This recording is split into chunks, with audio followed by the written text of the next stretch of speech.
Hello and welcome to another edition of the SBA's entry draft. And this time we're taking a look at the upcoming season, season 82, and with a little added side of off-season exploration, as it's called in the title. We are joined Feeling like by adventurers here. what is? We are explorers here. Yeah, Just and we definitely have a lot to explore with the amount of players drafted this year. As you might hear, just then we are once again joined by Nepto as our special analyst. How can I never get that word right? Analyst. analysts. Yeah. Good afternoon, everyone. And also our major consultant, aka presenter, Oko, on the Yes. mic. Is it a rectologist if you're an analyst? You Have you don't ever need watched to Arrested answer. Development? Yeah, like when you go get a colonoscopy. I think that's the Have you ever watched Arrested Development with the joke around being an analyst and a therapist yeah, yeah, and the yeah. combination that's out of Therapeutical those? analyst or Yeah, analytical therapist rather. That's even worse yeah, in like a therapist. Yeah, yeah. You should hear yourself speak more often. yeah. That's what he says, I think. Yeah. With all the therapeutics and analysis already well underway, welcome to the season 82 SBA entry draft. As you can see on the screen, the pre-draft draft order. Of course, if you've been a keen follower on the sba.simflow.club or the SBA Discord, you might already know the full results of the draft, which makes part of this a redundant exercise. But before the draft occurred and after the lottery, we saw broken bullets with two of the top two. So the top two first two picks in the draft with San Diego, Montreal, St. Louis, Brooklyn again, and then New York, finishing out the first column there. We do have a bit of Houston Ravens again, as well as a set of the Las Vegas Jokers at 21st, after being in a lot of these draft discussions lately in the form of, well, how does their future look like? Both teams have been in free agency a bunch, and Las Vegas actually have gone in a completely different direction after their championship runs of the long while or past while. But yeah, what strikes you as most interesting here, Nepto? Is it the expansion teams? Is it Brooklyn having the two top picks? What's up before we get into the actual draft results? I think the most interesting would be even after the results of the expansion draft. Because the last time we had expansion back in the 40s, we had four teams with four very different approaches. Some teams who amassed prime players through the expansion draft and then traded them for high draft picks right away. So it would be interesting to see if some expansion teams have went a similar way. Otherwise, of course, the Bullets 4 picks in the first 14 selections gives them a lot of ammo to really get the players or the core they like for the future. Yeah, So that's something I would look out for personally. yeah, and at this point,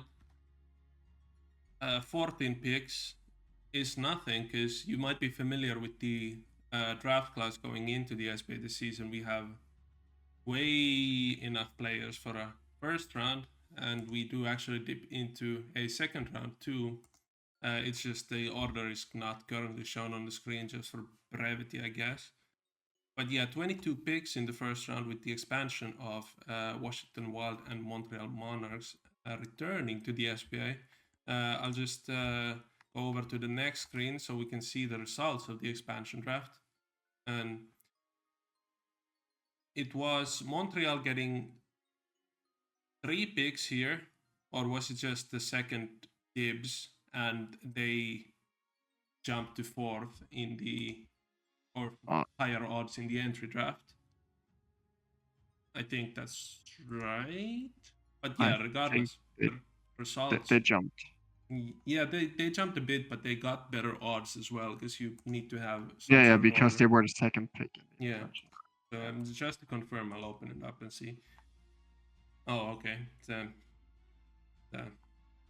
the announcement did not have information on the draft odds, but I think I read that somewhere, be it private or not, Montreal is picking higher than Washington regardless.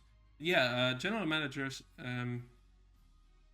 Ben and Mulholt, Mulholt Monarchs, and Benjamin Wild. Ben selecting his own player, Benson Royal, and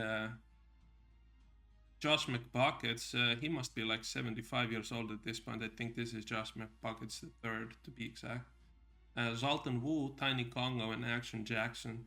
So that could be a starting 5. I think Tiny Congo maybe has eligibility to play somewhere else than just small. But regardless, Montreal ended up passing on a couple of their picks in the end, only selecting Smith and Swan. And yeah, could have had me fooled there with the no mass. But yeah, that's what it stands for. No more selections for Montreal. What do you think about the results here? Like you said, there were a couple of times in the past where teams selected high upside, high value players and then traded them away immediately. But here we have Ben selecting his own player and Dedrick Smith, kind of surprisingly, going with his Inferno teammate both to the Montreal Monarchs. Yeah, I mean, it kind of makes sense to select your own player as a GM. You got a loyal player up front, and you can build him however the team needs it. So, no brainer here. What confuses me a bit is that we have no clear vision from either team. So you have Benson Royal as more of a project and for the future pick for the Wild, followed by Matt Buckets, who is a, I don't really want to say win now player because he has his limitations, but he's an older player, opposed to Dane Swan, who might have some more upside. And then on the Monarch side, you have Dedrick Smith and Dane Swan when Zoltan Wu was still on the board. So from both teams getting mixed signals here what their primary strategy was going into this. But maybe some of the draft day changes are going to get us some clarity here. I don't know what's your take on these themes here. As it is public already, we can for sure explore the idea of Dane Swan being sent to the Washington Wild, in fact, in trade for Dennis Chamberlain later. So Molholt also gets one of his own players. But yeah, I'm not sure what to expect from Washington because Washington I very much remember for their long drought of never making it to the playoffs and basically being the best worst team. I think they made it once, right? Yeah, in their final season when they were already guaranteed to be contracted. Yeah, I do think that is true. But yeah, generally their reputation for a long time in the SBA was that they were the worst or a best worst team in the SBA. Other teams were worse in the standings because they were really trying to tank, and other teams were many other teams were higher in the standings because they executed better and were able to commit to stronger players more consistently. Yeah, so I do like some of the other trades that are coming for Washington, and it makes their team seem quite alright. But as it's a new era with a new general manager, I think it remains to be seen. I'm very excited to see two of my favorite missing identities and brandings in the SBA Vaults return, though, with Montreal and Washington. So that is nice. Montreal was one of your favorites. Well, I Let me like think. the royal purple. I do like Okay, that's I do like Atlanta a little bit more, just because the snake is very funny. And Chiefs, I don't care for. yeah. I mean, Chiefs. We all agree. Yeah. Chiefs don't have Even to when they come were back. alive, they were constantly thought of as the worst branding. And not even just the worst branding, but also a lot of misery, as I can account for firsthand over the years. Yeah. Yeah. A lot of misery, indeed. Let's check out then. We can return to these teams later as we discuss what happens in a more holistic view. But let's get underway with the actual SBA entry draft. The first overall selection for the Brooklyn Bullets was Javier Ramirez Jr. And me personally, I was very surprised by the selection here. A point guard, small forward, player of the P. Sanchez 55 player agency. Actually, I'm not sure if he's no longer 55 as it just says P. Sanchez, but regardless, we have here for the Brooklyn Bullets. So the Brooklyn Bullets offseason basically got underway with this one. What do you think about Javier Ramirez as a number one pick in a draft? I'm not sure unusual is the word here. From the perspective that Brooklyn needs a new franchise star, you maybe would have thought they would have gone with a big man to pair with Volcano Sharp because they're still missing that. But otherwise, point guards are a very sought after commodity in the SBA. There's a lack of point guards right now. And so maybe securing yourself a pass first point guard is a great go-to move. And that's, I think, is more the positional need being, or the rarity of this position being the driver behind this, rather than the, while it's still a good build, excellent play of Ramirez Jr. Yeah, and what do you think about being just 6 foot flat? Of course, it shouldn't make all too much of a difference compared to 6'5", but maybe it could still make some sort of a difference. I mean, if you're not looking to be a scorer in any way and just shoot your threes, then it's not that much of a loss. But if you want to be a scorer, it would be not a great decision, in my personal opinion. You know how I love my true shooting percentages and the advantage that additional height gives here. So I think it's no loss to him. Or what's your opinion? Do you think My opinion it's on going to hinder him Ramirez, as being an all-around type of player? I don't know. There are a lot of players I would have rather picked because Brooklyn is not in a position just to select the best player to fit their team. They would be very happy with some of their following picks, including the number 2 and I think number 6 or whatever picks, 7, Valchunas and Prezi, for those looking for spoilers. I think both of those two players I just mentioned would fit the bill better, just to select the best available player. I think both of those players will end up being more valuable over their careers than Ramirez Jr. Congratulations, P. Sanchez and Ramirez Jr. Like I mentioned there, let's check out the second overall selection. Brooklyn kept it and selected Steven Prezi III. A warm welcome back to Steven Prezi. It says junior here. Fantastic. Well, I'm sure Brooklyn will be He's some kind of junior. I mean, yeah, it's junior famously. Yeah, I'm sure did Prezi Jr. make the Hall of Fame? I'm sure Brooklyn no, will I didn't. be. I don't think he did. Regardless, Brooklyn will be very happy to select a 11-year veteran here in the SBA entry draft. Top 30 in career rebounds. which is a good starting point, the kickoff point for Presi Junior's career. Or Presi the Third's career. Well, this is gonna really ruin my day.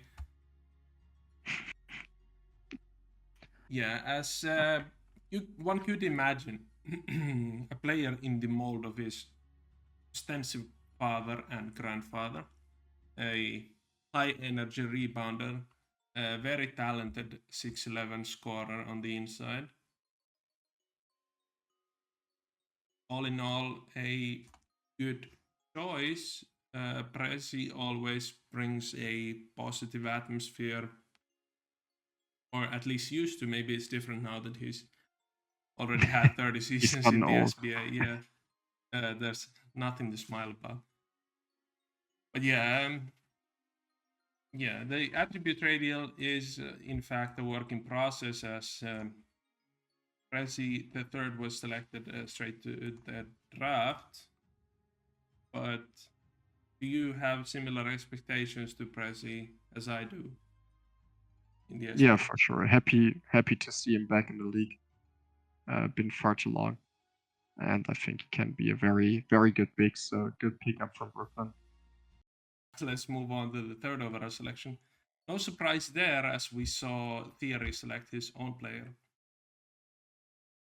As the San Diego Corsairs select Sharif Jankunas, another power forward / center player, 6'11. Not necessarily as funky and interesting as Jankunas, his father, presumed father, as that was a small forward freak at 7 foot, and also did very unconventional things to start his career as a offensive player. But Sharif, quite standard at the moment: high jumping, high strength, high inside, high blocks. So a lot of things to expect for Jankunas' future, but also questions remain about fitting in with the other sort of middling, half inactive or inactive fully players, the San Diego Corsairs. I'm guessing Theory is just gonna prioritize his own player. As he should. Yeah. Not as he around. Absolutely should in that situation. Yeah, because if you are already the best player on your team and you are year one and you are managing yourself, you shouldn't do anything extra. So this is just like, maybe there's gonna be, in 5 to 6 seasons, there's gonna be an entirely new arc in the San Diego Corsairs universe where they actually like make the SBA playoff semifinals. That'd be very interesting to see, actually. Like, just looking at the finances for the team, Eric Fish, Jet Hologram, and presumably Sharif Jankunas are the only players on the roster for next season. So it could be like a complete clean slate thing. And who better to trust than your own player? Then we have a couple of trades to go through. Dontrell Campbell is headed to the Philadelphia Prowlers here. And, where it doesn't stay as far as we know, but I didn't get where he went to. In the end? Yeah. But let's talk about it later on. I think we'll get to him later. I'm not sure if that was a draft trade either, the next one. But yeah. Because it fits in with what's going to happen next. So Rail give up on their former golden boy to on a surface level, quite measly return just for one future first and 16th and 20th overall. But like we talked about previously, in this draft here, 16 and 20 is actually still very valuable commodities. So just perfectly fine. And next, the Rail also moved their 4th overall selection to the Monarchs. Oh, actually, yeah, that was a mistake of me. Pre-draft screen. Yeah. Now it makes sense. why the Monarchs were slated to be 4th there, but weren't 4th actually. Yeah. Wait. Cut that. The Monarchs give out the 4th selection. Yeah, so it still makes complete sense, and I'm just babbling on like an idiot. Yeah, so the rail receive As 4th usual for this overall. presentation. Yeah. I should People are not just watching for coherent text. Yeah. I should just read what's on the screen and trust the production truck to have the screen correct and not second guess and figure it out. Yeah, Rail received 4th overall selection, and Monarchs received 7th, 16th, and a season 83 Charlotte 1st in return. So the 16th overall selection going to the Monarchs from the previous trade, and the Rail really eyeing a certain player here as they do select Janet Snakehole of other questionable fame. Well, not so questionable, but other pop culture fame related to Burt Macklin, I'm sure, in some way or another.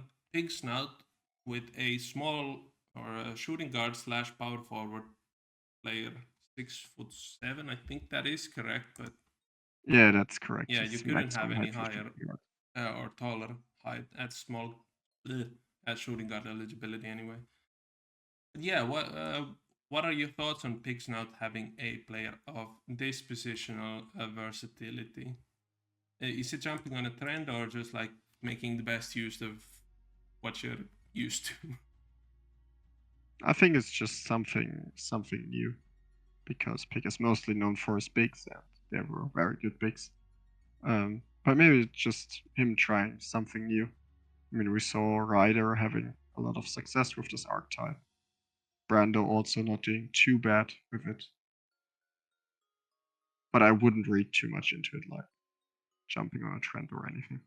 Yeah, and I'm sure some experiences like with Lemon Snickett's past career as a more of a traditional pure point guard or offensive point guard type of player also played into it, because this, like you said, we have a couple of like very talented offensive players with this positional eligibility. It'll be very interesting to see what comes out of this one. High success in the SBDL so far, and if you are following along, you might notice that the Hyenas had already 3 players out of 4 selected in the top 4, with Cenk Yunus, Ramirez Jr., and now Snakehole also selected here. So a very, very successful season for the Hyenas in that sense. And yeah, I think it's going to be a very successful group of players also. Definitely. Just poor Trap still being cursed. Yeah, well, it's a shame. Actually, what does that mean? Trap, not winning. Trap still Yeah, hasn't won yeah. her SBDL champion. yeah.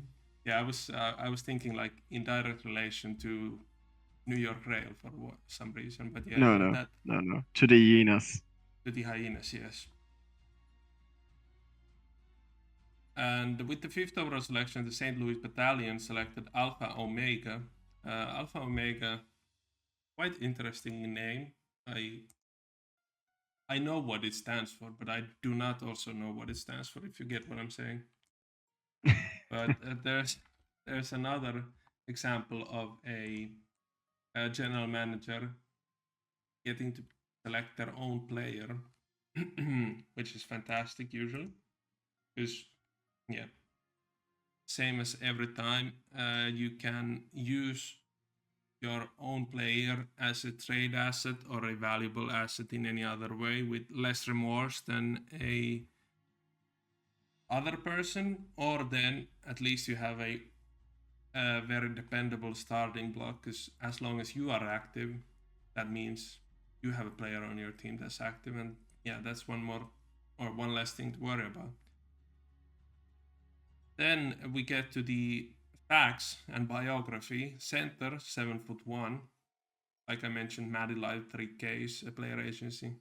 Inside already at, was that 1995? What do you think about this player build? It's a very reminiscent of the player render selected for sure.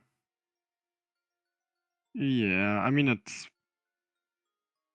one thing that stands a bit out to me is the huge investment into Inside without the athletics yet to back it up, which is a interesting choice. But the fundamentals are all there to be a competent all-around big. So especially pairing him with Nakamura, who just won Rookie of the Year as a defensive first kind of player, you can surely make a great big man duo out of this. Alpha Mega hopefully is the final piece of their future and the following players they're going to acquire during this draft. Before we get to their following players, the 6th overall selection, Jurgis Palchunas of the Beowulf Player Agency.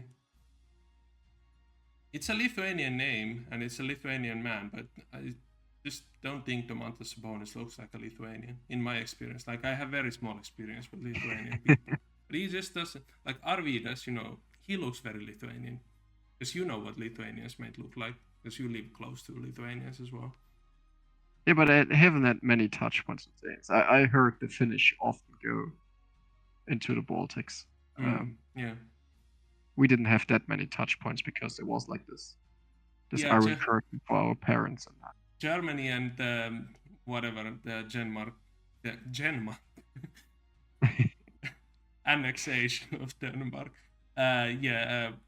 Germany is already a nice place to be in, so you wouldn't need to travel to Lithuania or Latvia to be in a nice place. Whereas for Finnish people, often they might consider Finnish or Finland not to be a very nice place to spend your time in, so that's why they travel to. Yeah, well, I mean, Finland is nice, but it just has, as I heard, expensive alcohol, so they go to the Baltics. Yeah, and a lot of lacking in sunlight and that sort of thing. Yeah. Oh yeah, that's also in the winter. That's true. I'm not sure if the conversation from the beginning is on the recording, but I had a dream last night of me, my dad taking me to Beowulf's house. So yeah, it's very, very good to see Beowulf and my dream. I guess reconnecting. Yeah.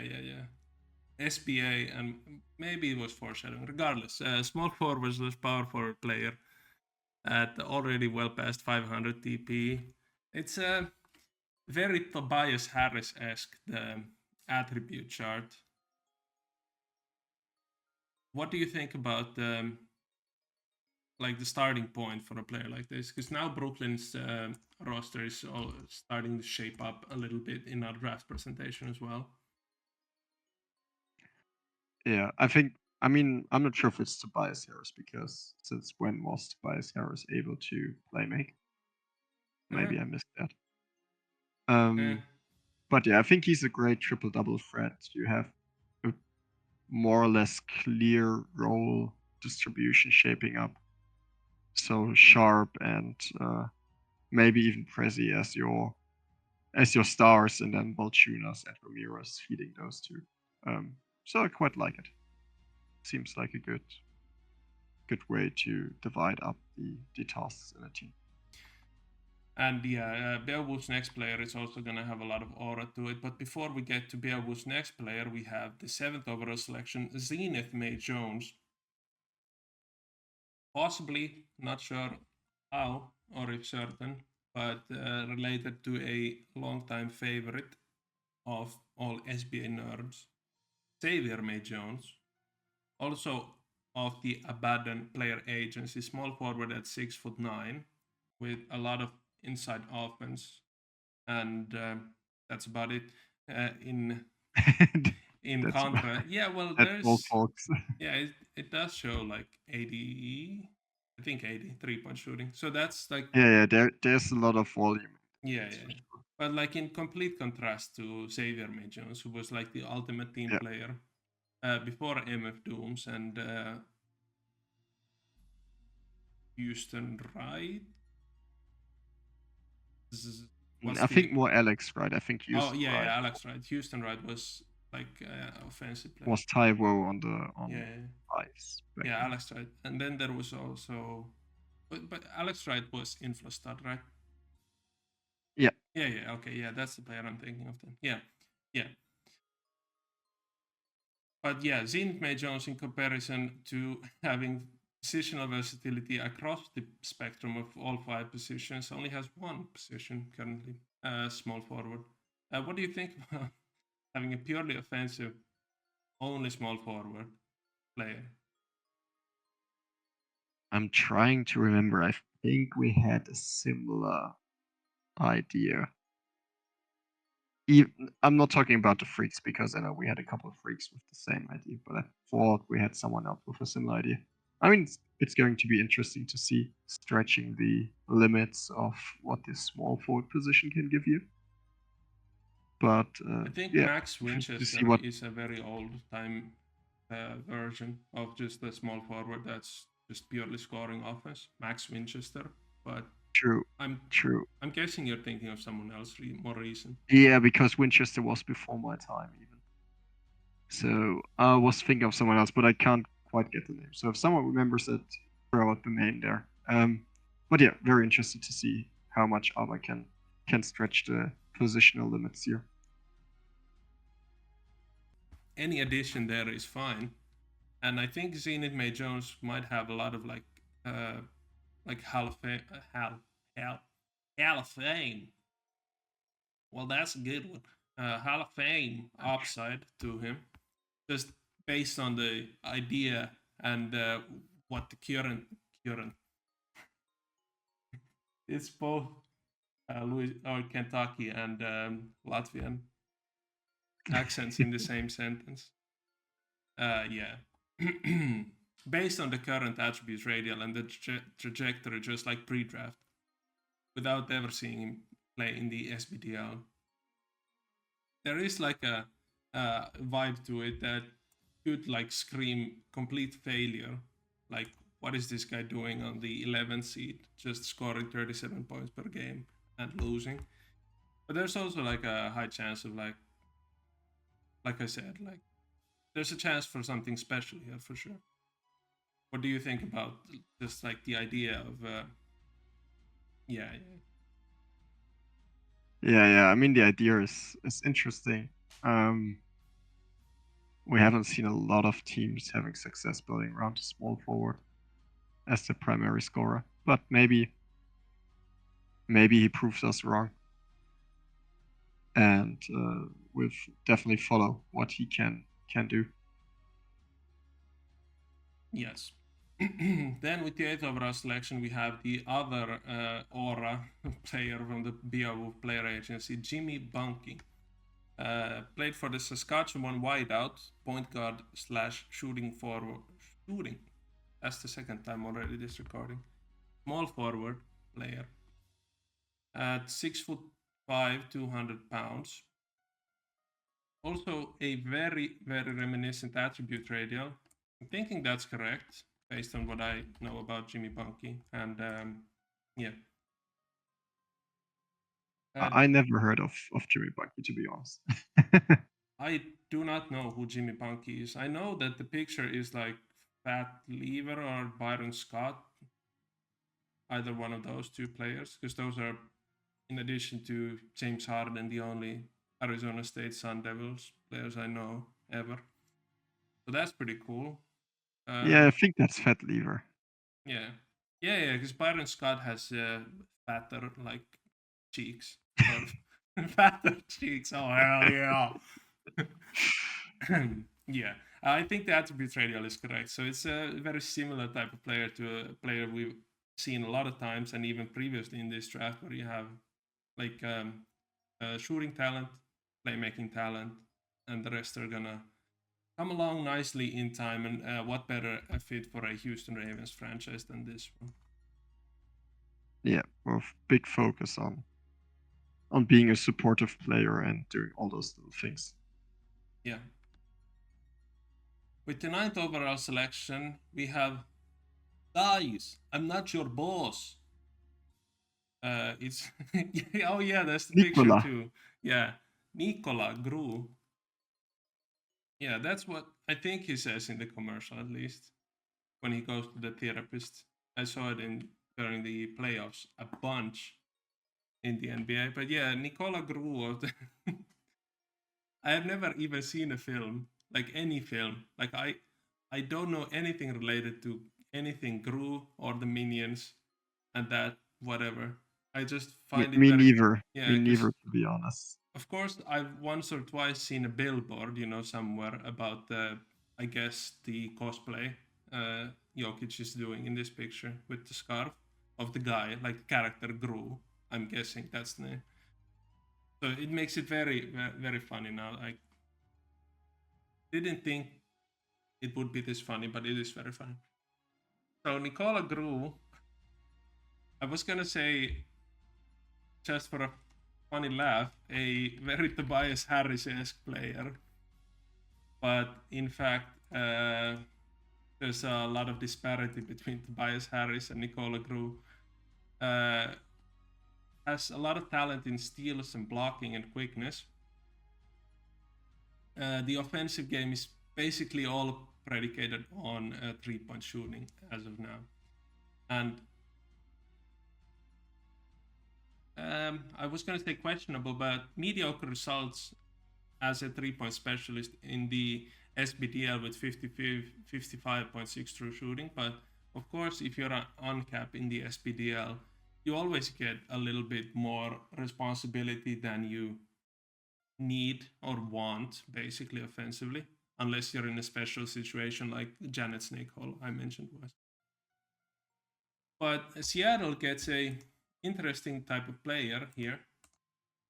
We've been talking about Seattle a bunch again recently with the Podolskis and Ben Lass, and I think even Torkoli Clarkson or Kelly Clarkson Yeah, selection. Corley Clarkson was also drafted there a couple of Yeah. seasons ago. And the Knights have been on the up and up slowly but steadily. What do you think about Gru's fit to the Seattle Knights? About time they choose someone who doesn't want to score all the time. I mean, that's not fair to them. That's not fair to Yeah, them. sometimes I mean, they you have don't Ben have a Last. chance either. They have Ben Last, but Podolski and Clarkson especially are more scoring heavy players. So I think Gru is a great fit here. And I think if Gru would have been a recreate, we would have seen him go earlier in this draft. Because it's a very great defensive build from the get-go. Also a bit of rebounding and stretching the floor. So the ideal supportive type player that we just saw go first overall as a point guard, small forward. Yeah. To the Bullets. So And even great build, Balchunas. great fit. Nothing really to complain about. And Gru, like you said, perfectly fits in Seattle, and I think will make them a much better team, maybe as early as this upcoming season. With the 10th overall selection, we have Gabriel Nocioni of the Nano 74 player agency going to the New York Rail.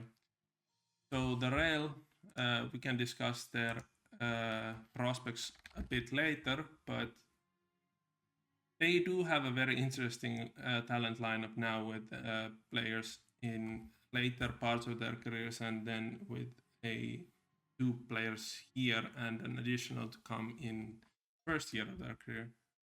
I think even one more. I think there's 3 Rail picks. Yeah. A roundabout way of saying 3 is 2 and then one more. But yeah. Samson Daniels to be selected later. Yeah. Just your quick thoughts on this player build. What do you expect? Unconventional in the sense that there's insight and some athletics, but not a really convincing sense of athletics, if I dare say this. And then a lot of playmaking. So seems like an offense first type of guy that still has some project sense to it, as you can also see. Yeah. On the true shooting percentage. So not a lot of volume so far, surprisingly. But also not a lot of efficiency on it. Mm-hmm. So might take a season or two to get going, but Nano has been around the block quite a few times by Yeah, now. Nano's made a lot of bad players in his time, so also That's some not good what I was ones. saying. Yeah, also some good ones for sure. But yeah, there's Um, before I forget the narrative or the idea completely, it's good time to mention now. I'm not sure if Nano wrote a season review for the SBA 80 seasons celebration task, but with the off-season TP and the 80 TP one would get for completing that task, the attribute radials are gonna get immediately outdated once you can claim like 170 TP in 1 week in a bit with the off season and the 80 point test. So basically, of all these players and their profiles and their talents that we talk about, in by the start of the season, it could be they play completely different already, or they play Yeah. like a supercharged version of themselves. So now that I realize that, we are gonna spend a little less time talking about the attribute radials for players that are more standard in this draft. With the 11th overall selection, we have Toronto Thunderbirds selecting Tajavek Volkovsky. And Grant Hill is not a look I was imagining for a player named this way, but it is there. Yeah, so I think that's KG or TB. yeah, it is. Being generous with renders. Yeah, I'm just or taking liberties. Yeah, I was just thinking of the small forward / shooting guard player type with a kind of a building blocks for an offensive point guard. Yeah, pretty similar to what we just saw for Noxioni. Yeah. Because it's also another Nano player, this time going to his own team. Yeah. Oh yes, he now does actually manage it. Yeah, I think he manages Toronto nowadays. Yeah. Because usually whenever he needs to manage a team for time, it's only for one season until someone is found to replace the. Yeah, but now we interim. also got Trap on device, so that makes 2 of those. Yeah. So if you're listening to this one at this point and interested in managing a SBA franchise and you haven't or do not, apply to the SBA commissioners of your interest and you might. I'm not saying you're going to get Toronto next week, but I'm saying there might be spots open in the next 5 weeks for sure. And you make Trap very happy that she doesn't have to jam. Yeah. The next up, we have Battalion receiving the 12th overall selection in a trade for Lamar Cage. So I thought when I first saw this that it'd be crazy because Lamar Cage is good. But then again, I remembered the fact that the 12th overall selection in this draft might be worth the same as first overall selection or third overall selection in another. So let's see what the Melvin Rage, so Rage for Cage. So Melvin Rage basically traded for a Lamar Cage here. So Prezis gets his second player selected here in this draft, a shooting guard, point guard player.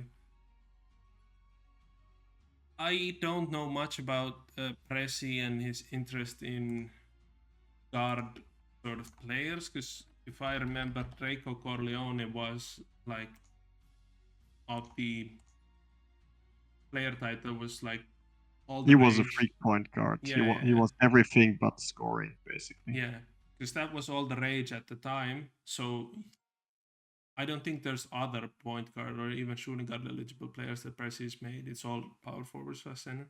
Best of luck in St. Louis.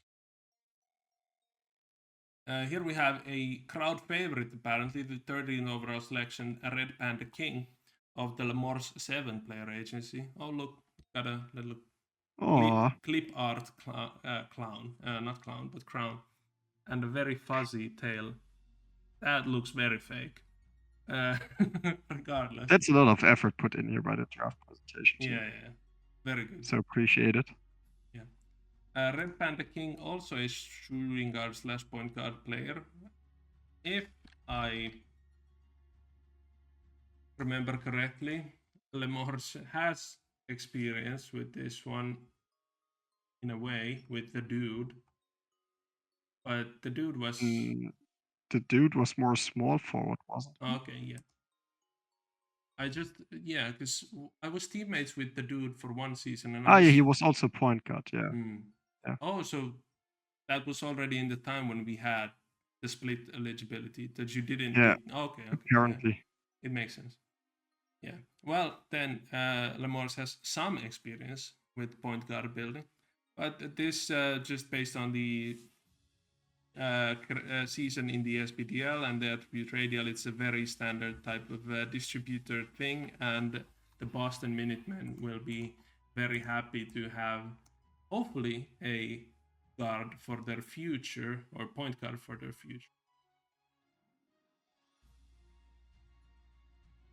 Then we have another trade here. Okay, so I alluded to this previously, where the Wild did receive Dennis Chamberlain in trade. This was split into different ways in the forum and in the, I guess, if Discord gives alerts, Simflow regardless, because I don't think it has support for three-way trades or multi-team no, it trades. doesn't have free trades yet. Yeah, so the 14th overall selection going to the Prowlers, Bullets receiving Washington's first in 84. So Mulholt, or rather, not Mulholt yet, but Wild putting a lot of stock into their trade return here for Chamberlain, because it's not guaranteed that they be a non-lottery team the way they are shaping up right now. Ben's Royal, of course, Yeah, I would he's say it's developed. more likely that they are a lottery team than they are not Yeah, at this point. I'm not sure if I'm calculating it right, but I won't be part of the 84 draft as myself on my next player. But yeah, regardless, let's see what with the 14th overall selection, the Philadelphia Prowlers select Gianni Fittipaldi. So Fittipaldi of the Gusharp One player agency, small forward slash center. And when I saw this attribute radial, I could have sworn it was wrong, but it is indeed fully correct, and it's not bad as it looks like. Like it looks off, but if you look at the attribute page, it's just fine. A lot of like baseline talent in almost all the aspects of like our sim engine basketball. So thinking it's a Yeah, good good all around foundation. Still a lot of growth areas as well, but that's something you can work with for the future if yeah, you're Philly. exactly. And this coming season, there's still a lot of like congestion in the Philadelphia Prowlers lineup. Whereas Burt Macklin could possibly be starting on, or not starting, being on the bench for a second season in a row, with Bunny McBride taking the cross-state trip to Philadelphia now. So Fittipaldi also might have the job of just coming in from the bench, but if the Philadelphia Prowlers are or look to be challenging for a high ceiling, I think that's fine. But yeah, it'll be interesting to see, especially with the high offseason plus ADTP, which turn Fittipaldi's build takes in his first season. With the 15th overall selection, the Charlotte Aviators are selecting Prince Draco of the Zeke That Beast player agency. So apparently Zeke was able to make a player and be accepted on both. Yeah, I'm not sure what the hiccup would have been. But yeah, Zeke also returning after a very small bit of inactivity there on Bridges the third. The Aviators always, unfortunately, always, ever we talk about them, look to be on the search for new young talent to actually like kickstart their next good Aviators team. Do you like Zeke as a person and a player to just do it with? I think Schwein is now their general manager, so it is a bit different from the years with Kugmeister. Yeah. Schwein is now in charge. Zeke has always been a fun guy to be around. I mean, people remember the 40 Zeke.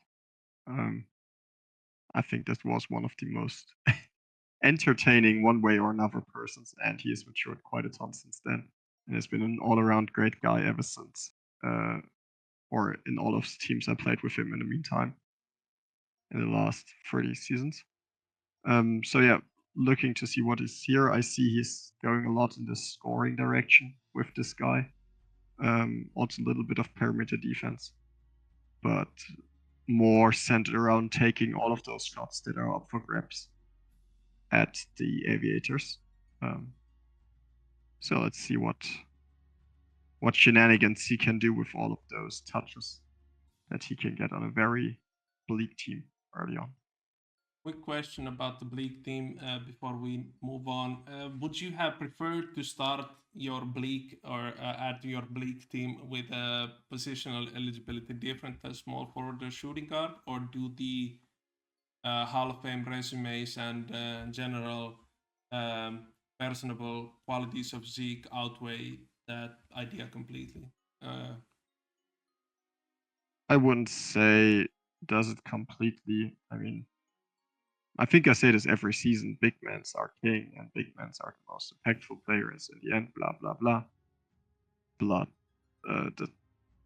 I think it's no harm in starting with a shooting guard small forward as your best player into the future and highest TP player. Yeah. That can definitely work. Yeah, I think so too. 16th overall selection, we have a very cool name here, Tony Marcedo Jr.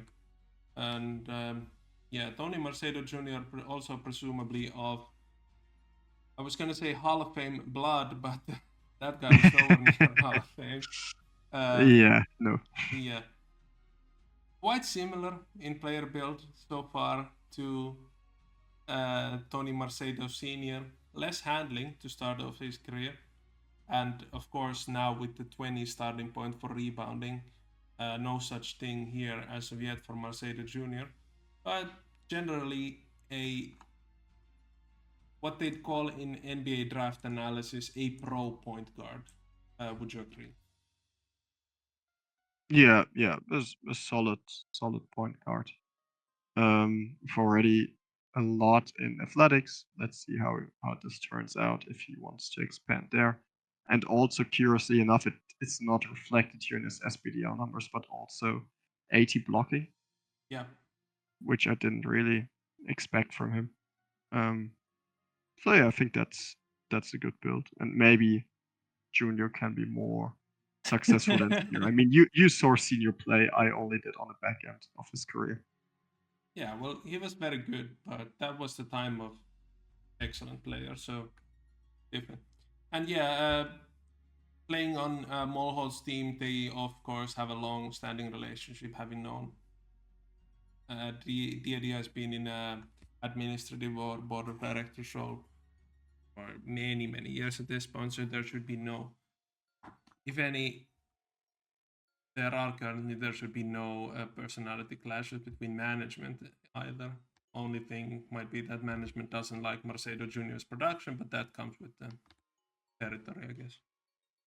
Then we have another general manager selecting their own player, which is quite interesting. Not sure if there's any sort of pressure tactics being used again this season, but there seems to be a lot of these cases in this draft. Khalil Ganar, selected by the Oklahoma City Rampage. I wanted to mention very ambitious player render as the AI Superman with the very wonky design basketball that's not even fully round. But yeah, 7'1" center with a forming profile, but not yet complete with blocking. And then also sort of on the way, quickness, strength, jumping, inside, and free throws. I think this could also be another player where we really see the, not necessarily benefits, but the boost of the upcoming massive influx of TP to really form their career. As right now, it's just sort of getting there. This is like a SBDL level player that we see on the attribute radial current. But yeah, 40 points per game with 64.9 true shooting. The results in the developmental league, at least, were very promising so far. Yeah. With the 18th overall selection, oh, look at this, wow. Olufemi Adeyemi of the Mr. Splashman player agency going to the Houston Ravens, which is curious, as I just mentioned, with the general manager selecting their own players. Yeah, Adeyemi seems to be in a vein similar to Stephen Adebayo, as Adebayo entered the SBA. And Adebayo had a very fruitful and successful career, so why not continue from there on out, especially if you're confident that you can select yourself this low in the entry draft and can basically create your player for your team needs. So what's there to say, basically, other than very good work by the Houston Ravens once again, and they'll be a force to To be reckoned be with, as reckoned with always. for another 10 As seasons. always. Yes, boys. Come on, boys. Then we have a trade where the Washington Wild received the 19th overall selection, and the Ocelots are receiving Washington's first overall selection next year. So Washington already out of their future first round selections, which makes it very not necessarily stressful, but the chips are on the table for them. It's a risky move still. Yeah, the chips are definitely on the table, and yeah, I think this is a wash in a way, because the player they're gonna select here is 2% milk of the Retu player agency. Like, this is a better player that you could get, you may possibly get for next season's first round pick. Do you agree? Yeah, I think Reto has been around for a while now. Yeah. And this looks like a very solid player type. Yeah. So if they select next season at, like, let's say 11th overall, it might be that there's no 400 TP player at 11th overall. Like, I have not purposefully went to see what the uncapping class looks like. But that's... Yeah, I mean, unlikely that you get the same value at 11th overall. The question is if they will be in the close to the top 50% of teams, so they landed 11 overall, or if they will be worse. What also could be. Congratulations to Retu also. I guess returning to the league with posture check and 2% milk here. 20th overall selection, Samson Daniels. Like I mentioned before, with the 2 and 1 more, and you with 3. Diakob. I think that's Diakob.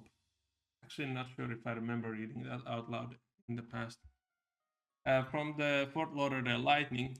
Once again, a very, very similar attribute radial to a lot of these guard players. But here we have a curiosity in a way with the 95, is it? 99. Oh, it's already 99. Yeah. 99 perimeter defense. Very cool. So, yeah, that's one of my favorite all-time, not sort of bits, but interesting things. Maxing out an attribute that you never see a proof of concept, like literal result for. But yeah, I'm thinking Daniels is gonna prove himself as a just fine 3-and-D player with point guard skills. So there's nothing bad going with 99 perimeter defense first. I think basically if it's gonna be the actualized picture of your end game build or future build, to me it doesn't matter if you here go 99 perimeter defense first instead of, say, 99 3-point shooting. So it's just fine. Maybe the fouling attribute could be higher, but that can come in time as well as a rookie. So yeah, I mean, as a guard, not that crucial. So best of luck in New York. Yeah, like I mentioned earlier, Retu also with another player here with the 21st overall selection, posture check. 6'11" center / power forward, a defensive behemoth as of now, with a little bit of added insight. Not sure for what end, as we can see the developmental league results in the offensive end were not all that promising, with 16 points per game and 44.5 true shooting. For 9 seasons, we've been on the Joker's watch in the draft boards, and now the day of reckoning is here. You gotta go for a rebuild. So yeah, posture check, a decent player to go with, but I'm guessing a later selection in the draft is way more important to them. But first, we have Jace Hill going to the Seattle Knights with this 22nd overall selection. Joshi player agency. It's Joshi. I'm just gonna check the name. Oh, it was both of them. Yeah. Joshua Hendricks and Joshua Hendricks Jr. I was misremembering that there only was the junior, but there was indeed plenty of Hendrickses in the past already. So Jace Hill already traded to the San Diego Corsairs, which we may or may not see just in a moment, in return for Bartholomew Kuma. So I think for the Corsairs, I'm going to speak on it from the Corsairs perspective, as I just already did. I think for the Corsairs, like we talked about with Jankunas, they have good runway now. As Jankunas, like I mentioned multiple times, is going to be all right. Then to get a high passing point guard to go with Jankunas, it makes things even more all right for both of them. So it's a very good selection, and congratulations to Joshi for his likely starting spot in San Diego. Yeah, but at the same time, Jason also has some shooting tendencies. So maybe you build a 1-2 punch around the two in the future. But I mean, Hill will need some good guidance to navigate this archetype. So looking forward to see what those two can combine to do in the future. Speaking of the Corsairs, we do have a trade here once more. Live It Done, Jimmy Duncan, and a 43rd overall selection. Wow, this draft is going to be crazy. We're only at the halfway. Yeah, and a better of San Diego and Vegas. So just a better, worse swap here between the two teams. So 2 fillers and a future swap for the next selection, which the Jokers are receiving. And yeah, like I alluded to previously, they're selecting Money Mitch. Interesting enough, a general manager once again selecting their own player. I think. Are we back to GM Tavern? Did I miss any announcement? No. You just missed private messages threatening other general managers. Yeah, it's a very interesting time of which we can talk about later, but this is going to shape up a lot of the future of these teams and a lot of the league. If with 27th, 29th, 23rd overall selections, you can get basically Hall of Fame prospects on your team, and them being yourself too. So it'll be very interesting. But with posture check, I think Money Mitch is going to take a lot of that offensive spotlight I mentioned. So posture checks, small increase in inside talent may not be as crucial to statistical success and the team success later on either. But yeah, Mitch is purely a center at 7'1", so posture check is gonna be the running mate at power forward if he remains on the team for the future. Do you have any thoughts on Money Mitch or the general manager selecting their own players saga, or should we move that for later? No, I think around the general manager, I think we already have discussed what the benefits are. Yeah. And you got a defensive player with posture check, you got an offensive player with Money Mitch. Yeah, Classic. I think in the following seasons we're gonna have a much more clearer picture of like did this draft, people selecting their own players, actually have that much impact or not. But I'm thinking it's going to be at least beneficial to everyone involved. 24th overall selection, the St. Louis Battalion select Pollo Rulog. Yeah, that could be in any language for sure. So it could be Pollo Reulog or Pollo Reulog. But regardless, the Breeze 8037 player agency. Interesting to see such stark difference in players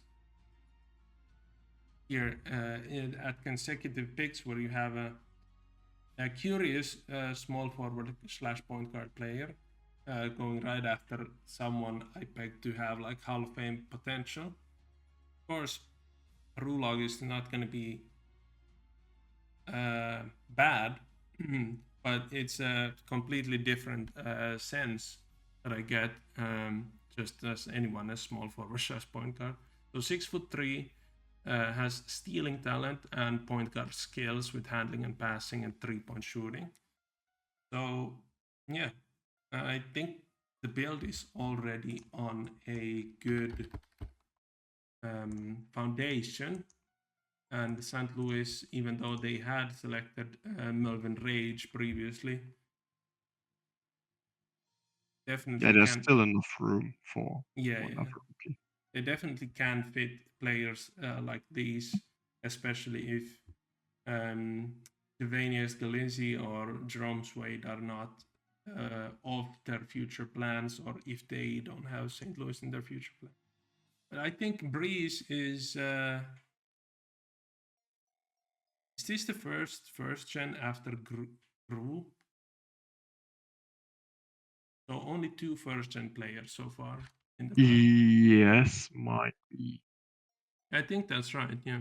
Yeah. Because everyone else, I definitely, well, I do recognize these two as well, but definitely recognize Beowulf and then Nano 74. I mean, you visited Beo's house. So Yeah. It was pretty nice house, like a $2 million mansion, Beo, if you're listening. So aim for that. That's the only thing. Yeah, but the results in the Dev League so far were good in efficiency. So maybe a It depends on our definition of efficiency. well, for 57.4 is definitely much better than whatever the posture checks of the other player had. Yeah, it's better, but anything below 60, at least 60?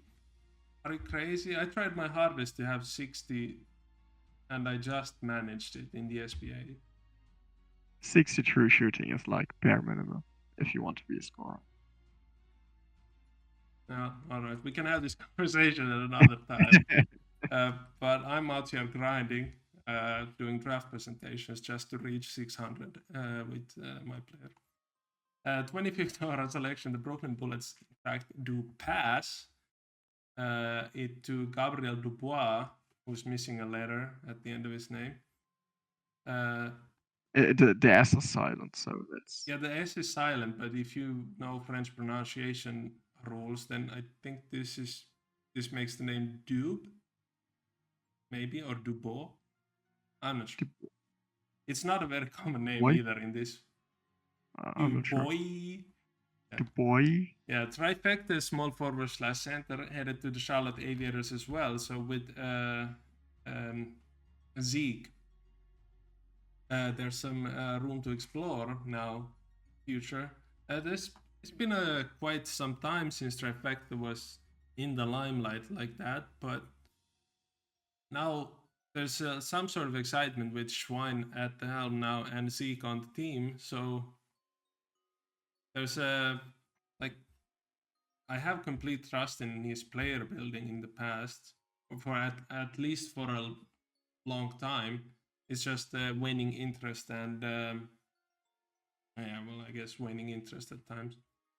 That's been a problem, but I don't think it'll be a problem right now with Charlotte like being on the up and up, basically as of now and this draft.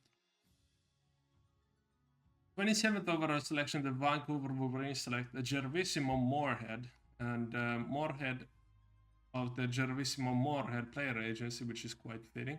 5'11". It'd be very interesting to see LeBron James as a 5'11", 166-pound player, but there's always a chance that the production truck is messing with us and just put 40-year-old LeBron there as a joke. Played for the Quad City Asylum in the SBDL this past season, and the Asylum actually reached the finals. They won, right? Because you said the Hyenas Yeah, lost. they won the championship. Oh, hell yeah. Yeah, so congratulations in order to Jace Hill, actually, as well. Selected previously and was not congratulated. But yeah, Gervissimo Moorhead, I'm thinking there was some sort of like a rotational thing, because it only says 4 assists per game with this sort of player build.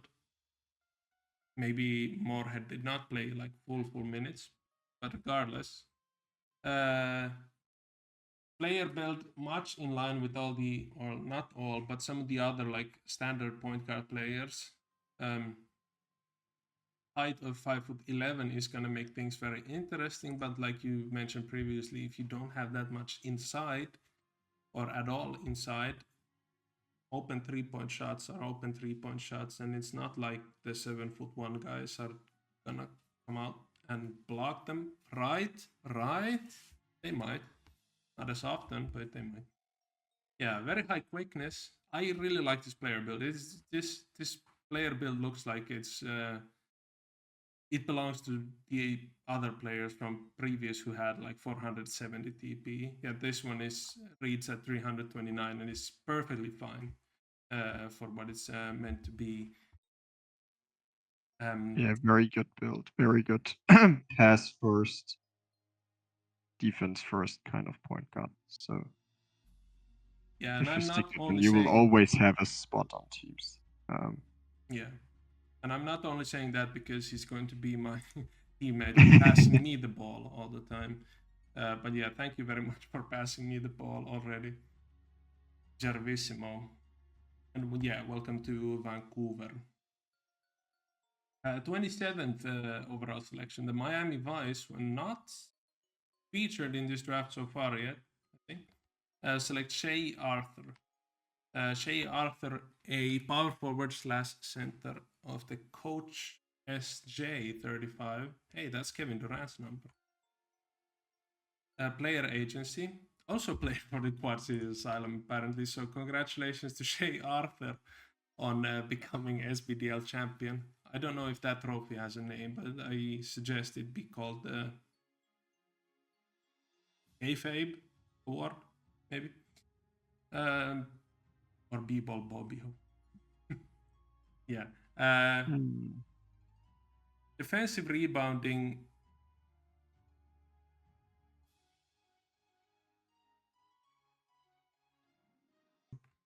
Yeah.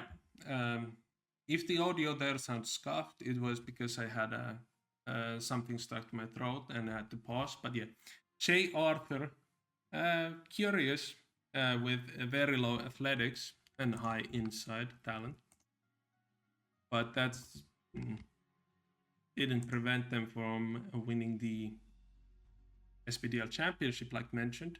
It's gonna prevent him from being effective offensively immediately in the SBA, but with a player build that's gonna defy most of the Miami Vice ethos of the past few seasons, or actually a longer time than few, just like past 10 seasons.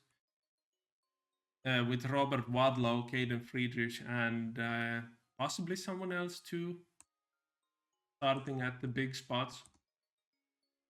There's going to be a lot of time to develop for Shea Arthur. And yeah, looking forward to that one.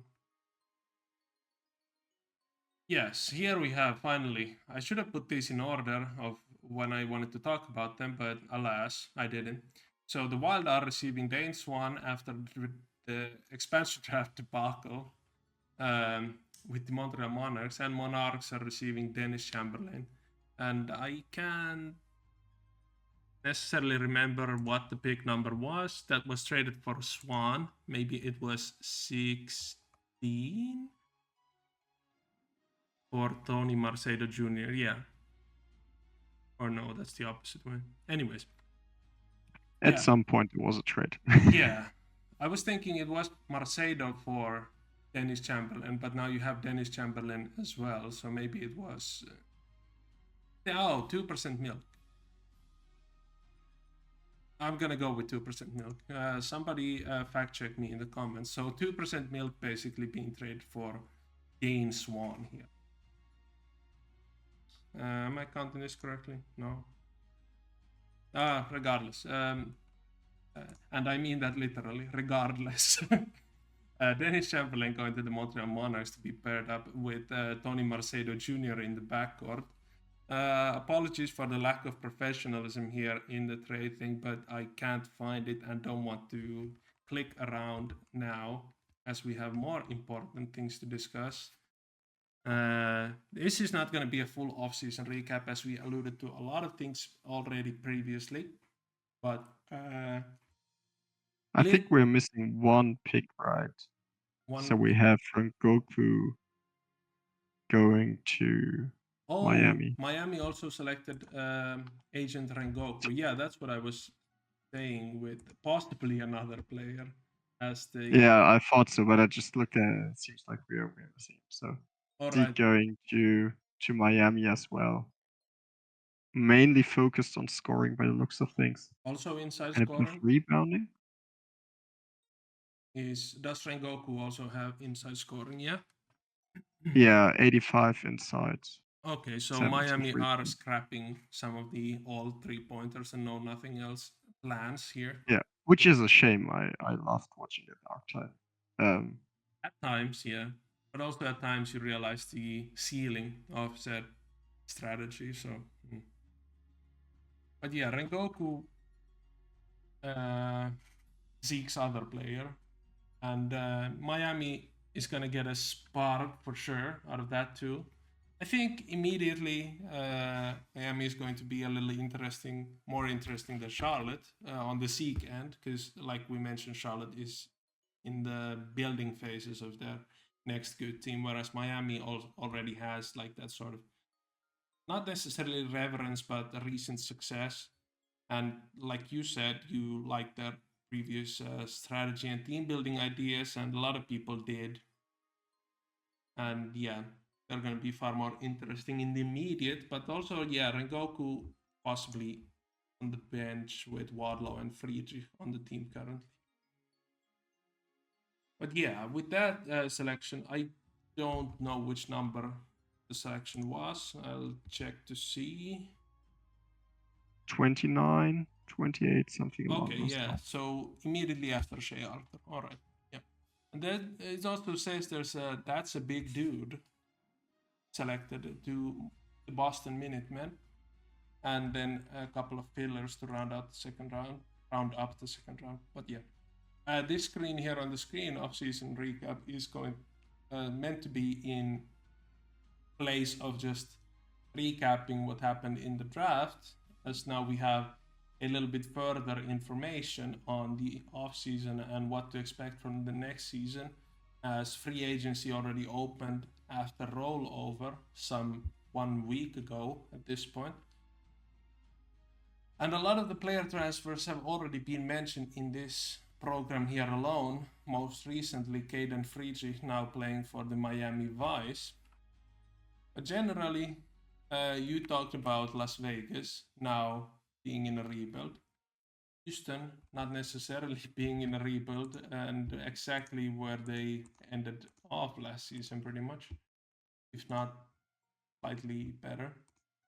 But what are your key takeaways from the draft as it pertains to the immediate next season?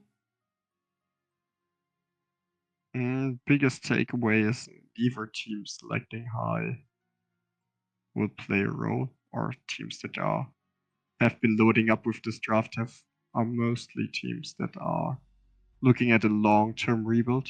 The only exception being Houston picking up 2 players, but it's Houston.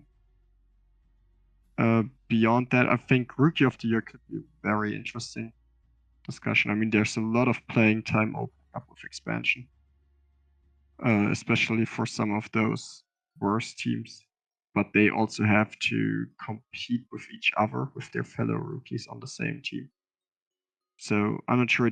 Do you have any Rookie of the Year favorite candidate on your mind? Well, I do, and I have three actually. I'll leave the most interesting the last.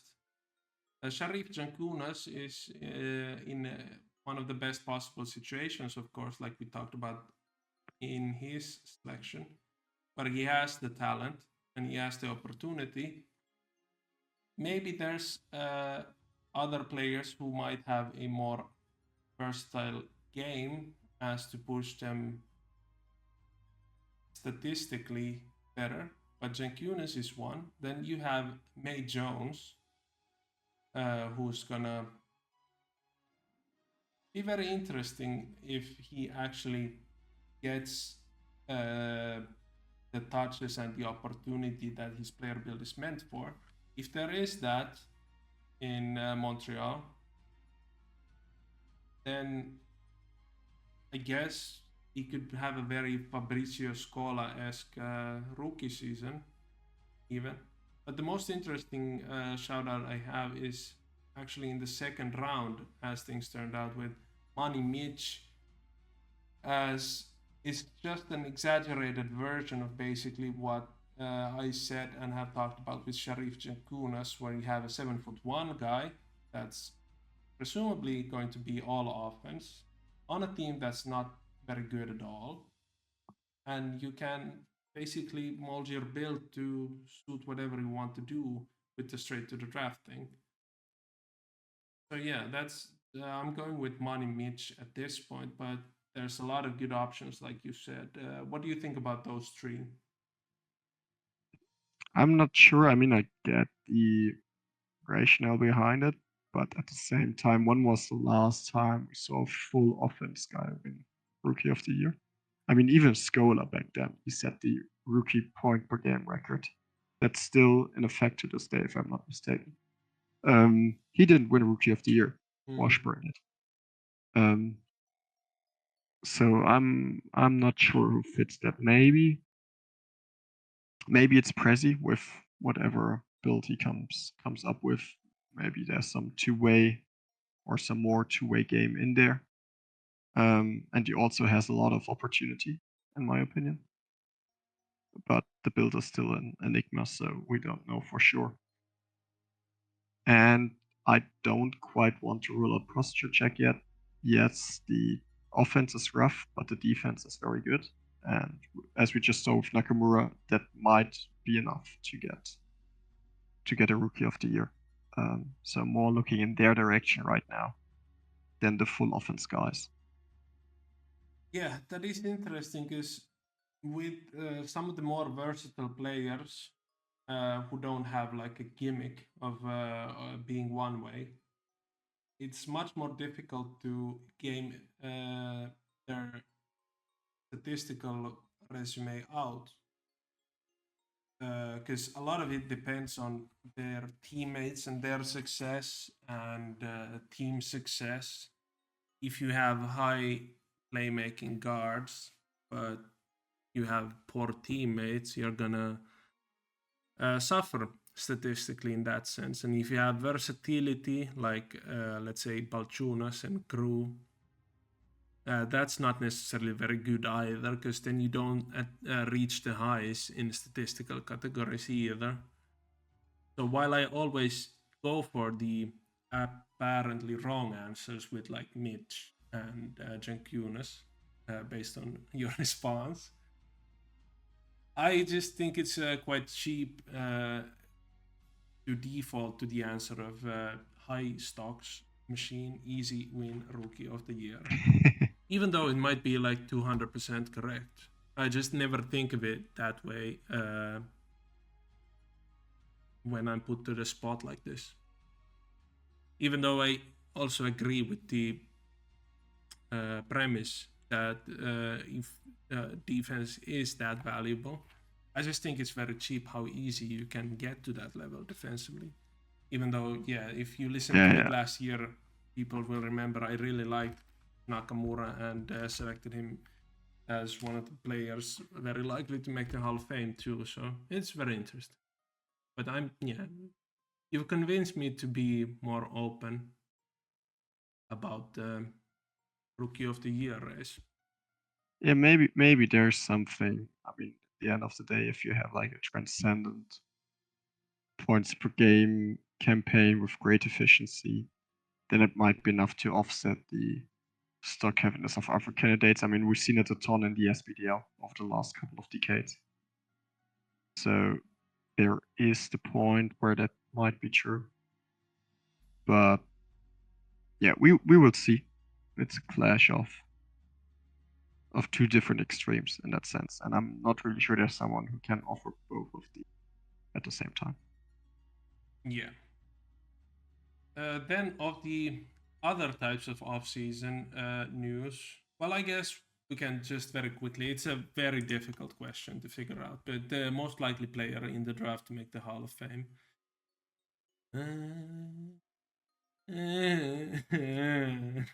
It's a very difficult question. Yeah, it's very difficult with this draft class. There's too many unknowns in place. I could see someone like Ramirez in the end or Marcedo being the one who ends up in the Hall of Fame. There's just no way.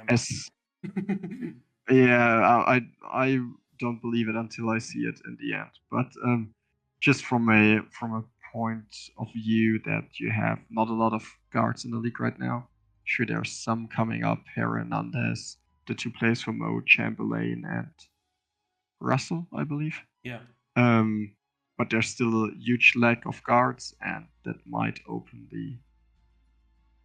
the window to get some awards, some stats, whatever, stacked on top. Maybe differentiate yourself as the premier guard for championship teams, something along those lines.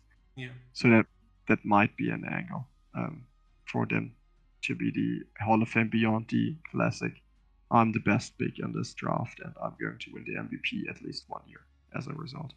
Yeah, and there's also Jimmy Bunky with Beowulf point guards. There's a very stacked resume on those players. But I'm going to go basically the opposite of what you said. I'm just going to focus on the two players who have high talent and the users behind them have had extremely high peaks for their players' careers. So I'm going to go with Janet Snakehole or Khalil Ghanar, as they both are in decent enough situations to start their careers. And like I said, their previous players of the users have had extremely high peaks, and both have, if not multiple, for KG, but between them multiple Hall of Fame players already. So that's a little I'm not bit sure of if does KG have a Hall of Fame play? Did Ghanar make it in? yes.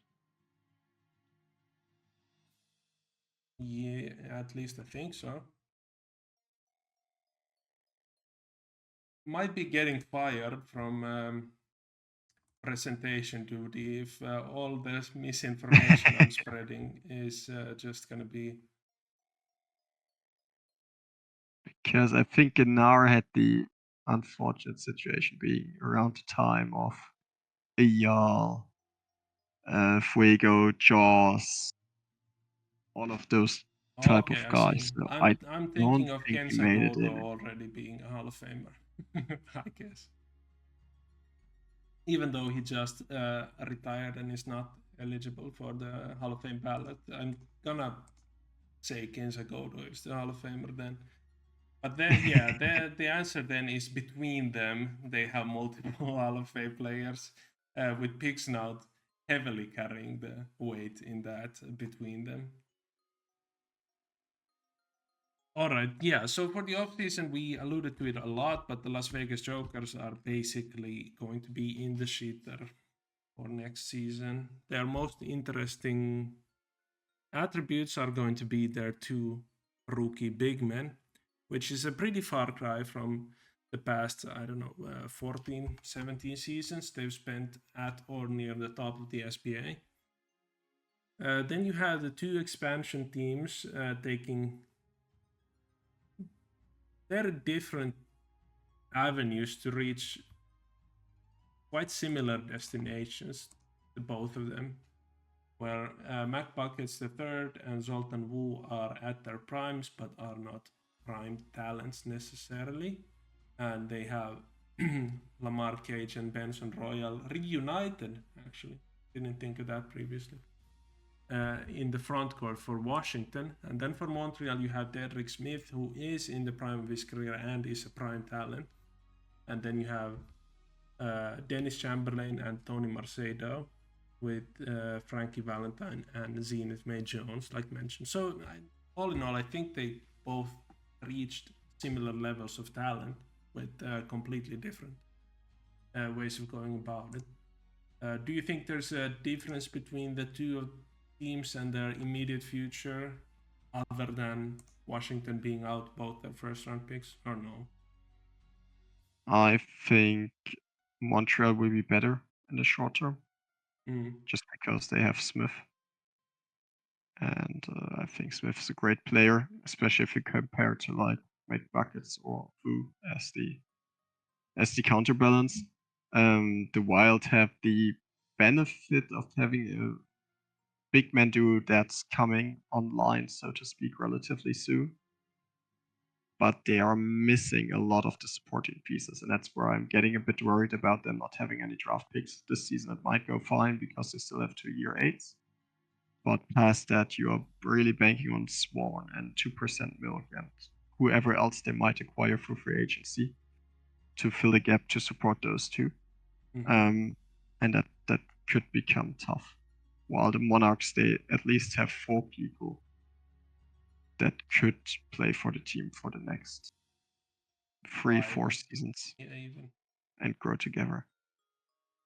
Yeah, that is interesting. Yeah, because I'm not sure if Mac Buckets and Wu traded as the two of them for Tony Marcedo Jr. now that the draft is over. I don't think it would be a fair trade for Montreal. Like, Montreal would refuse that trade for sure. But just Mm. like, if they had different names, if you just had blank names and TP and year numbers, you would still refuse that trade regardless. Because, like you said, McBuckets and Wu are not necessarily that good as number one options. So a lot of it has to go on Lamar Cage, which is good that Wild were able to acquire him in that case. Because there was a lot of like jerking around of Cage when he started his career with Royal in Philadelphia originally. So it's going to be a chance for him to grow and become better and become the leader of the Wild franchise now that they are relaunched. But it is certainly interesting that how they have, yeah, I'm repeating myself multiple times, but similar talent levels, but completely two different teams. Then, did you think there was like any major moves that like took the number one talked about whatever? What's top of the news cycle for you in this past off season in other transactions? I think the most interesting move is McBride to Philadelphia, plus a couple of the remnants of the Jokers championship team going there as well. In Barnes and O'Seal, and then McCauliflower coming from Miami. So you have a lot of guys who don't want to take shots, and you have Bright in the middle, happy to take all of those shots. So I think Bright is going to have a career year in her year 8 and might be in a prime position for the MVP. Do you And the think only other thing is the only other person I can think of right now that could rival this is probably Arunas in Houston, because that's going to be a lot of shots in his hands. what And about he Neil has been Mera? proven that he's been very, very good at making them. So maybe that's the only person that could contest this. Yeah, And the differences in between some of these Tier 8 players in their TP levels are stark, where Woog has for McBride 1441 TP, and I think all of it is basically in use. Whereas Yeah, you have other players like Maple Dogwood in Arizona and Stone Cold Steve Austin and Ao Okiki in Los Angeles, where they are like sitting in the 1200s instead. So McBride definitely is a candidate for the MVP trophy with the concept you laid out there. Do you think Prowlers are also contending for the championship there now, or do you think Los Angeles or maybe even, I guess, Pittsburgh and OKC have more to them, or even Houston? hard no on Pittsburgh and probably also on OKC. I haven't looked too much into them so far. Haven't looked into your own team. No, I mean Pittsburgh. I'm pretty confident that's probably not going to be a contender. OKC, I haven't looked into it that much, but my gut feeling tells me also no. I think Philly is definitely one of the contenders. I mean, they got several people with championship experience with great defense. Not a lot. I mean, it's a similar recipe in comparison to last season's Jokers. Yeah, it is very, very similar, of course, with So the I same think players. they're one of the teams to beat. In the end, Houston is always in contenderish cycles. I don't think that will go away.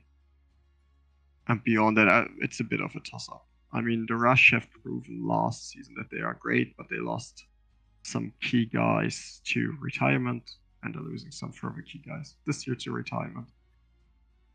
So, can they repeat the Cinderella run and finish it off with a win? Going to be tough. Yeah, But I those think are the main teams I have on my plate.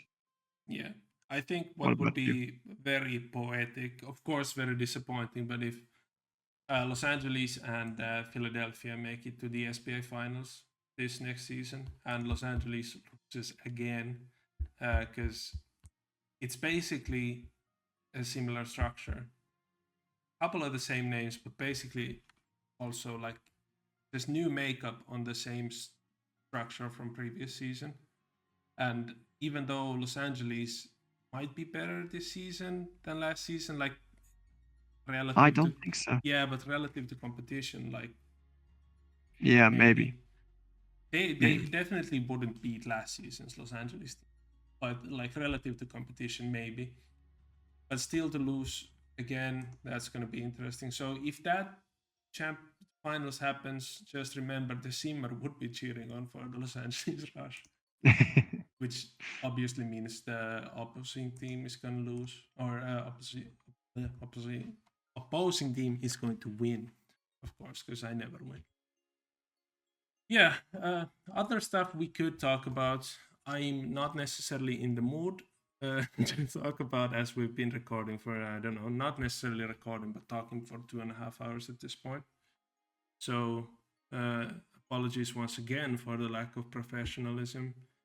Shout outs to Malone Freeman, of course, my player, returning to the Arizona Inferno, still being as good as 6 seasons ago, but not sought out How many more seasons can you keep this up? to after. 2 more? Yeah. But that's also what I'm going to do, because next off season I'm going to recreate. So even if I could do more, I'm not going to do more because, yeah, not interested.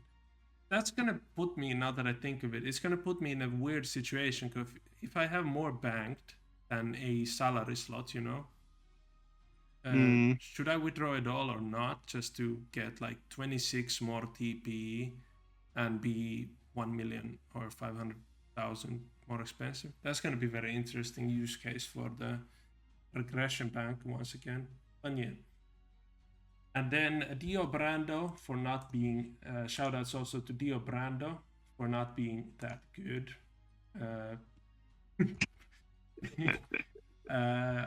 I'm not sure if it was to you or not, but I told someone that my player is already a better shooting guard than Dio Brando, which was very funny.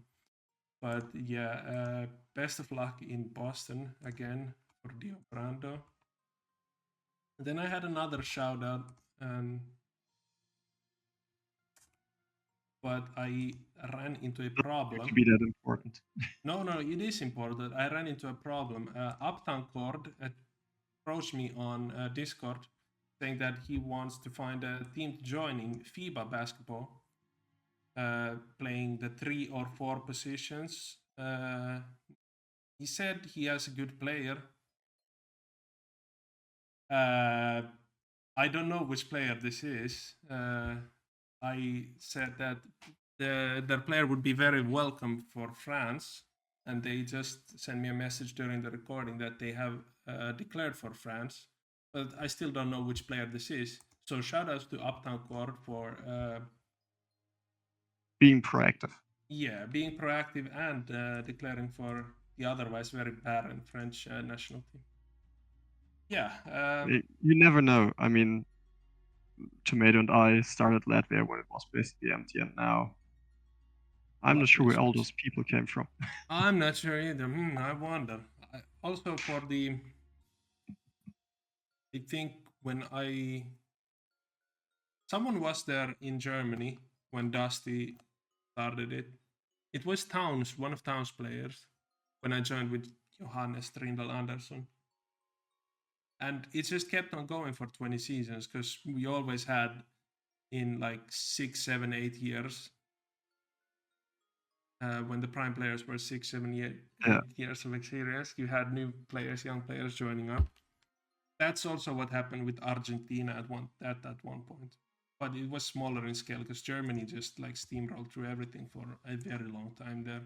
Now it's a bit quieted down, but Germany still has a good coming back down. I mean, USA used to be a powerhouse. They're also not. Yeah, but not anymore. I think the USA used to be a powerhouse because in during that time you didn't have the FIBA team selection thing, and you only basically had like, I don't know, 50% first gen players. And they always selected for their home country. Yeah, because they're Americans. They just select America, or then it defaults them to play for America or whatever.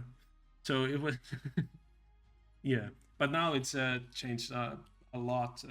Greece used to be good for a good while there. New Zealand was really good at some point with Beremy and DB and KG and UK, Ireland. I don't know. Maybe UK, Ireland's never been very good. They had some good teams, but never really won, I believe. Yeah, I don't know if that was. Croatia had the golden generation back then with like Magnus and co. Okay, UK, when we Ireland were so the Croatia, so the Scandinavia, and then got back down, and now they're back up again. So Japan was really good for a while. I think it was a shorter while though. Yeah, like Miyamoto and stuff. Yeah, Robotastic Prime, big in Japan. And yeah, UK Ireland has been in the final 6 times, apparently 7 times, lost 6 and won 1. Paul Morphy was the MVP in, I don't know, 8 seasons ago. But yeah, so UK Ireland have been champions, which is very interesting. I did not remember that, but yeah. Me neither. All right. Thanks everyone for listening to SBA FIBA. If you're still with us at this point, leave a comment, post in the Discord, send me a private message, and do all of these right in the point task section of this draft presentation task. That if you think my lack of professionalism and not knowing certain things bothered you, or if it was funny, because if it was fun, I'm going to do even less preparation for next draft presentation, and I'm going to look even more of an idiot. And yeah, if you thought it was lacking and you wanted more insightful stuff and all the information to be correct, I'll try to work on that maybe. And yeah, thank you very much to Nepto for sticking around. I'm gonna go see how we can make this a reasonably length discussion to listen to. Thanks to you for hosting as always, and thanks to the team in the background. Even though you forgot the S on Dubois, I mean, I'm actually that's gonna dev have to stuff. check because maybe Trifecta spelled it because that way. No, it has an S. Okay. So no thank you to the production team by me. Yeah, Town Business and DB and KG, thank you very much. Not sure if anyone else was necessarily working on things this off season, but there's always a changing group of people. If you want to get to more content creation, just ask people in the main Discord what they'd like to see and look through the SBA network and past SBA network articles to find some inspiration. Of course, currently the SBA network forum is filled with the seasonal recaps, some bigger than others, of course, depending on the season. But yeah, And just which are think. also due by the end of the week, Oh yeah, I believe. So as a little reminder. this Sunday, huh? Extension of the 80th celebration task. Allow another 2 weeks. So yeah. All right. End of this week then. So if you still have some tasks to do, and or if you haven't done one, you can check out the open seasons to write about to earn yourself 80 TP. You can do two if there's two available. If there is none, you can do a duplicate one. I think that was the rule. So you could have, if you have two players, you could get 80 TP for both of them. So check that out as well. And yeah, I don't know why I'm shilling for the SBA, but because we're already on the SBA. What would I need to shill for? But yeah, once again, thank you to Nepto, and thank you everyone for listening, and see you again next season.